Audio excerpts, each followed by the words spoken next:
So I told you this week we're going to have an improvement to our social media for the blog, and here it is. We have a video.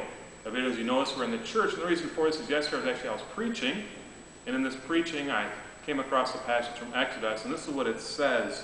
While Israel was encamped here in front of the mountain, the Lord told Moses, I am coming to you in a dense cloud, so that when the people hear me speaking with you, they may always have faith in you also. When Moses then had reported to the Lord the response of the people, the Lord added, Go to the people and have them sanctify themselves today and tomorrow. Make them wash their garments and be ready for the third day. For on the third day the Lord will come down on Mount Sinai before the eyes of all the people. And so, my brothers and sisters, we hear this, and what should it call to mind? It should call to mind that we too, every single time that we come to church, have to realize that we're entering into the Lord's presence. Think about this. Moses and his people had to do what for 3 days? They had to purify themselves to get ready for the Lord. How often do we fall into the temptation when we come to Mass? We're not really purifying ourselves. We arrive and the radio's going on and everything else, and we just kind of show up and go through the actions.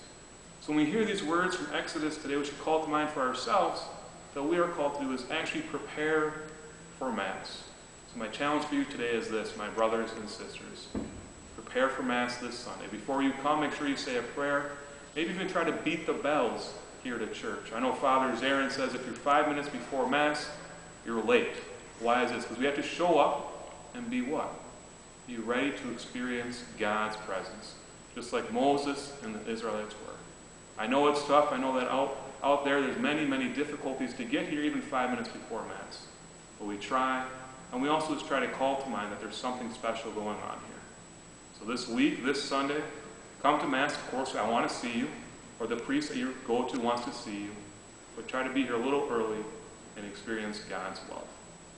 All right, stay tuned for the next video blog. We'll see how this works. I'd like to thank Kathleen, my assistant. God bless.